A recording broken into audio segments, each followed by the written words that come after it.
Notre thèse et l'idée qu'un marché s'ajuste en lui-même étaient purement utopiques.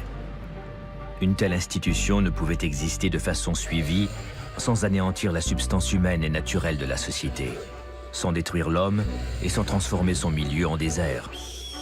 Karl Polanyi. Qu'en était-il des inégalités? Des inégalités entre les pays, des inégalités au sein des pays. Voilà les questions cruciales que nous nous posions à l'époque.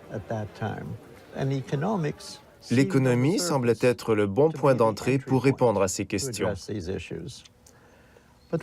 Mais une fois sur le terrain économique, vous vous retrouviez dans un labyrinthe sans issue. On commençait par la proposition de base suivante. Le problème économique, c'est la pénurie. Il n'y a pas assez de biens pour donner à tout le monde ce qu'il voudrait.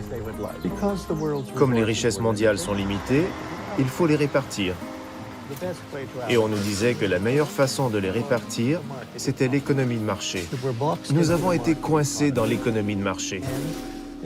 C'était une forme d'aliénation intellectuelle face aux vrais problèmes du monde. La théorie économique faisait penser à un hachoir à viande pour faire des hamburgers.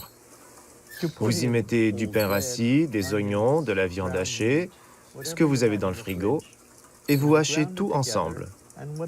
Dans tous les cas, cela donnera un hamburger. Et voilà le problème avec l'économie.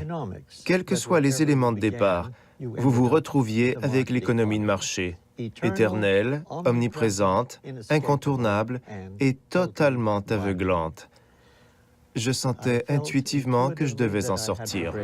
Je suis tombé par hasard sur un cours intitulé « Histoire générale d'économie » donné par un homme dont je n'avais jamais entendu parler, Karl Polanyi. Le cours de Karl Polanyi à Columbia étudiait l'économie de marché comme un système idéologique récent qui avait réorganisé non seulement l'activité économique, mais aussi la société tout entière.